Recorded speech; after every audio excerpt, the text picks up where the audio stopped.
সবাই জোরে করতালির মাধ্যমে আজকের আয়োজনের শুভ উদ্বোধন ঘোষণা করছি আমরা। চাই সকলে মিলে জোরে একটা করতালি হয়ে যাক আজকের এই আয়োজনে। দোয়া এবং আশীর্বাদ নিয়ে আমি আপনাদের মানিকগঞ্জের জন্য কাজ করতে চাই। এখানে অনেক মুরব্বিয়ান আছেন যারা আমার বাবার সাথে ছিলেন, আমার বাবার সাথে কাজ করেছেন এবং বাবার সাথে একটা সুন্দর সম্পর্ক ছিল। আমি তাদের অনুরোধ করব, আপনারা যেমন আমার বাবার পাশে ছিলেন, আপনারা আমার পাশে এসে দাঁড়ান। আমি আপনাদের পাশে থাকতে চাই, আপনাদের আন্তরিকতা সহযোগিতা নিয়ে মানিকগঞ্জের জন্য কাজ করে যেতে চাই। আমি আশা করি আমি আপনাদের পাশে থেকে আপনাদের সাহায্য সহযোগিতা আন্তরিকতা সব কিছুই পাবো। কারণ আমরা যারা নতুন প্রজন্ম আছি বা আমরা যারা নতুন প্রজন্মের কথা চিন্তা করি, আমরা কিন্তু চাই মানিকগঞ্জ কিন্তু ঢাকার এত কাছে থেকে সেই রকম উন্নয়ন কিছুই হয় না, ধরতে গেলে কিছুই নাই। মানিকগঞ্জে একটা ভালো আন্তর্জাতিক মানে একটা স্টেডিয়াম নাই যেখানে আমি তরুণ সমাজকে খেলাধুলামুখী করবো। তারা ঘরে বসে থাকতেছে, তারা দোকানে আড্ডা দিচ্ছে, পাশাপাশি সেটা কি হচ্ছে আসক্ত হয়ে যাচ্ছে। এইগুলো থেকে তাদের বিমুখ করার জন্য আমাদের কিন্তু অন্যান্য এক্সট্রা কারিকুলাম যেগুলো আছে সেগুলো নিয়ে আমাদের কাজ করতে হবে, আমাদের সাংস্কৃতিক অঙ্গনে কাজ করতে হবে, আমাদের খেলাধুলার মাঠে কাজ করতে হবে। এই কাজগুলি দিয়ে যদি আমরা তরুণ সমাজকে ব্যস্ত রাখতে পারি, তাহলে আপনারা যে মা বাবারা যে একটা মাদকের আশঙ্কায় আছেন সেখান থেকে আমরা কিছুটা হলেও রেহাই পাবো। তা আমি সবাইকে বলবো আগামীতে আপনারা এই ধানের শীষকে অবশ্যই ভোট দেবেন, কারণ আমি জানি মানিকগঞ্জের মানুষের কাছে ধানের শীষের বিকল্প কোনো প্রতীক নেই। এটা আমি বিশ্বাস করি বা আমি মনে করি মানিকগঞ্জবাসীও বিশ্বাস করে। বিগত 17 বছরে আমরা যে ধানের শীষকে হারিয়ে ফেলেছিলাম, আপাত দৃষ্টিতে আমরা হারিয়ে ফেলেছিলাম, কিন্তু আমাদের মনের ভিতরে ধানের শীষ এখন তখনও যেমন ছিল এখনো আছে। আমরা এখন সুযোগ হয়েছে কথা বলার। এতদিন আমরা ধানের শীষ নিয়ে কথা বলতে পারিনি, আমাদের কথা বন্ধ করে দেওয়া হয়েছিল। আমরা সেই অধিকার ফিরে পেয়েছি, আমাদের এই অধিকারটাকে স্থায়ী করতে হবে। আমি এখানে মানিকগঞ্জের যাদের নিয়ে মানিকগঞ্জ বলছে, মানিকগঞ্জ কথা বলছে, এখানে অনেক প্রতিভাবান ব্যক্তিত্ব এখানে আছে, সমাজে যাদের অনেক ভালো অবস্থানে আছেন। আমি সবাইকে অনুরোধ করব, আসুন আমরা যে আন্দোলন করেছিলাম, রাজপথের আন্দোলনে আমরা জয়ী হয়েছি, আমরা এখন ভোট যুদ্ধে জয়ী হতে চাই এবং মানিকগঞ্জবাসী সেটা প্রমাণ করে দিবে যে আগামীতে তারা ধানের শীষকে কি প্রচন্ড ভালোবাসে। আমরা যখন মানিকগঞ্জ থেকে বিগত 17 বছর যত আন্দোলন সংগ্রামে ঢাকা রাজপথে ছিলাম, তখন আমরা সবসময় নাম্বার 1-এ ছিলাম। আমরা নাম্বার 1 পদক নিয়ে মানিকগঞ্জবাসী ঢাকা রাজপথে ছিলাম। আমি আশা করি আগামী ভোট যুদ্ধে আমরা নাম্বার 1 হতে চাই এবং সারা বাংলাদেশে আমরা দেখাই দিতে চাই যে মানিকগঞ্জ মানুষ ধানের শীষকে কি পরিমাণ ভালোবাসে। এবং এখানে আয়োজকদের আমি বিশেষভাবে ধন্যবাদ জানাই, আজকে আপনাদের সামনে আমাকে কথা বলার সুযোগ করে দেওয়া হয়েছে। আমি আজকে সম্মানিত বোধ করছি যে মানিকগঞ্জের সর্বশ্রেষ্ঠ মানুষদের সামনে দাঁড়িয়ে আমি কথা বলার সুযোগ পেয়েছি।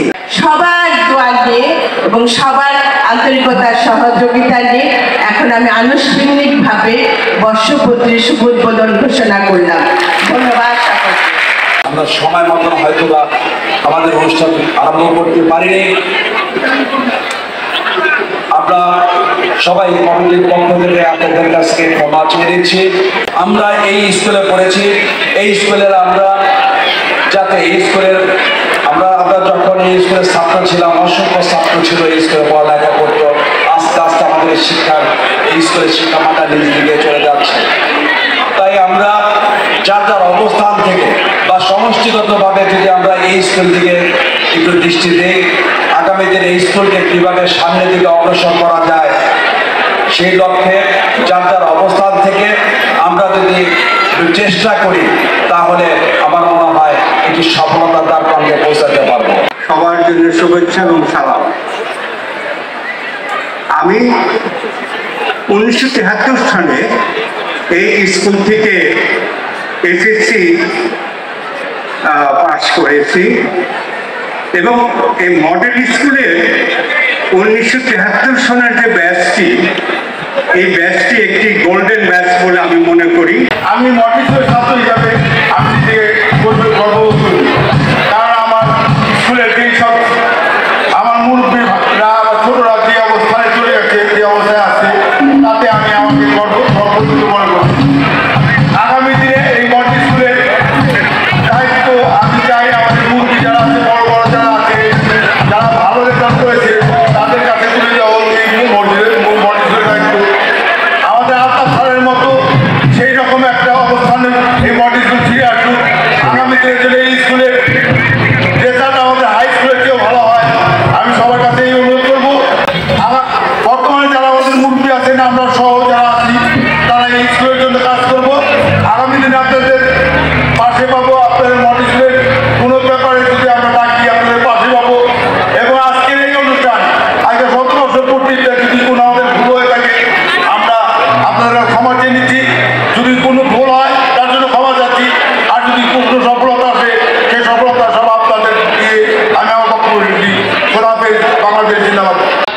আজকের কথা ভবিষ্যৎ প্রজন্মের জন্য কি রেখে গেলাম, কি বলে গেলাম, এটি হচ্ছে আমাদের কথা। হাতের ডান পাশে আমাদের টিনের ঘর ছিল।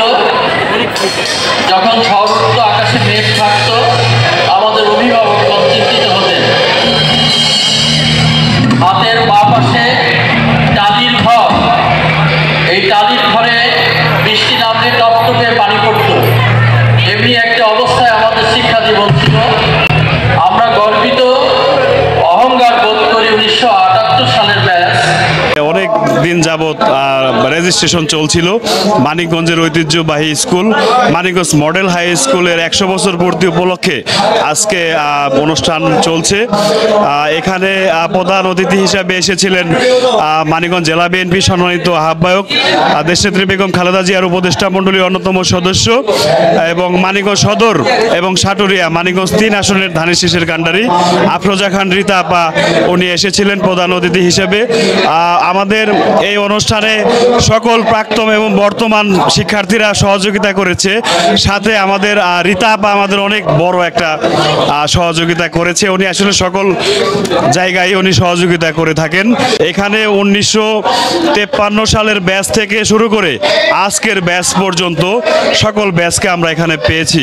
মানিকগঞ্জ মডেল হাই স্কুল অনেক ঐতিহ্যবাহী স্কুল। এই স্কুলে শহরের অনেক গুরুত্বপূর্ণ ব্যক্তিবর্গ রয়েছে। সকলের মিলন মেলা হচ্ছে আজকে আসলে।